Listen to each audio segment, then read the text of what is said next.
जरा सोचिए, एक प्लेन उड़ान भरता है और फिर गायब हो जाता है पूरे 37 साल के लिए, और फिर एक दिन वो अचानक वापस आ जाता है। आज हम बात करने वाले हैं फ्लाइट 914 की, एक ऐसी हैरान कर देने वाली कहानी, एक ऐसे प्लेन की जिसने जैसे समय को ही मात दे दी हो। तो चलिए जानते हैं फ्लाइट 914 की इस रहस्यमयी दास्तान को। तो सवाल यही उठता है कि क्या ऐसा सच में हो सकता है? क्या कोई प्लेन सचमुच 37 साल बाद लौट सकता है? क्या ये वाकई में टाइम ट्रैवल था या फिर एक बहुत ही बड़ा, बहुत ही सोचा समझा धोखा? आइए मिलकर इस पहेली की परतों को खोलते हैं। तो ये है इस कहानी की टाइमलाइन। साल था 1955, जब प्लेन ने न्यूयॉर्क से उड़ान भरी, और फिर सीधा लैंडिंग हुई 1992 में कराकस में। मतलब बीच में पूरे 37 साल, एक ऐसा टाइम गैप जिसने सच में पूरी दुनिया को चकरा कर रख दिया। तो चलिए कहानी के पहले हिस्से पर चलते हैं, वो नामुमकिन लगने वाली वापसी। तारीख थी 9 सितंबर 1992, जगह वेनेजुएला का सिमोन बोलीवर एयरपोर्ट। सब कुछ एकदम नॉर्मल था, एक आम दिन की तरह। पर तभी एयर ट्रैफिक कंट्रोल के रडार पर एक डॉट ब्लिंक करने लगता है। एक अनजान प्लेन, एक ऐसा मेहमान जिसके आने की किसी को कोई खबर ही नहीं। और फिर कंट्रोल टावर के रेडियो पर एक आवाज आती है, एक ऐसी आवाज जिसने वहां मौजूद हर किसी के होश उड़ा दिए। पायलट कहता है, हम पैन एम फ्लाइट 914 हैं, न्यूयॉर्क से मियामी जा रहे हैं। पैन एम फ्लाइट 914, एक ऐसा नाम जो दशकों पहले इतिहास में कहीं खो चुका था। एयर ट्रैफिक कंट्रोलर युआन डेला कॉटे ये सुनकर एकदम सन्न रह गए। पैन एम एयरलाइंस तो 1991 में ही बंद हो चुकी थी। उसे बंद हुए 1 साल से ज्यादा हो गया था। तो फिर ये प्लेन कहां से आ गया, और ये पायलट कौन था? इस एक सवाल ने माहौल में जबरदस्त टेंशन भर दी। अब इस पूरी पहेली को समझने के लिए हमें समय में थोड़ा पीछे जाना होगा। चलिए चलते हैं साल 1955 में, जब ये उड़ान पहली बार एक रहस्य बनी थी। तो बात है 2 जुलाई 1955 की।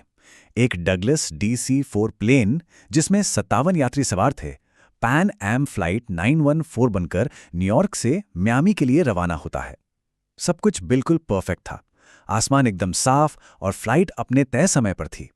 लेकिन टेक ऑफ के बस कुछ ही देर बाद वो प्लेन रडार से गायब हो गया।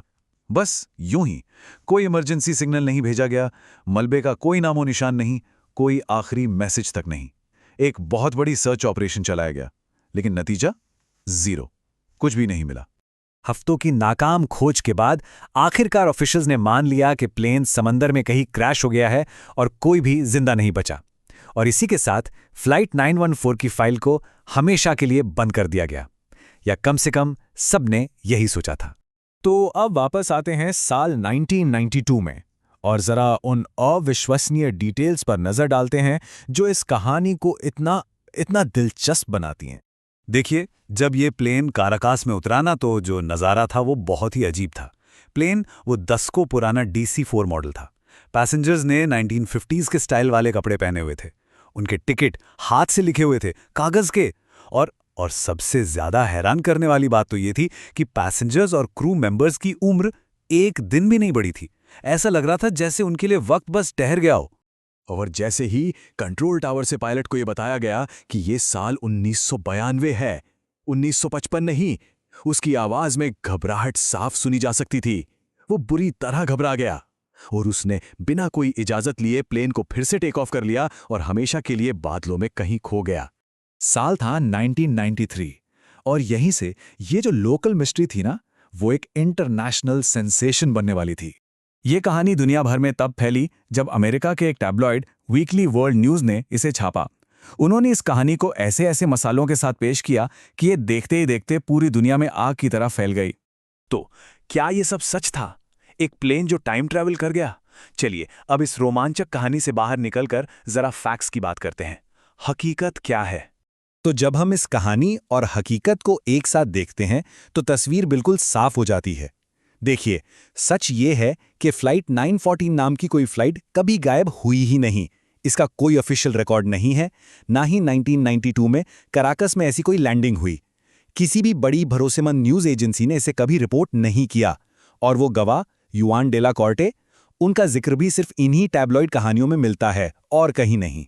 तो सवाल उठता है कि एक झूठी कहानी इतना बड़ा मॉडर्न मिथ कैसे बन गई? प्रोसेस बहुत सिंपल था। एक लोकल न्यूज़पेपर ने कहानी बनाई, एक बड़े नेशनल टैबलॉइड ने उसे उठाया और उसमें और भी डिटेल्स जोड़ दिए, उसे मसालेदार बना दिया। और फिर आया इंटरनेट, जिसने इस कहानी को पूरी दुनिया में एक सच्ची घटना बताकर फैला दिया, और ये आज भी फैल रही है। चलिए अब बात करते हैं इस मिथक की ताकत के बारे में। मतलब अगर ये कहानी पूरी तरह से झूठी है तो आज भी ये इतनी पॉपुलर क्यों है? आखिर ऐसा क्या है इसमें कि हम इस पर यकीन करना चाहते हैं?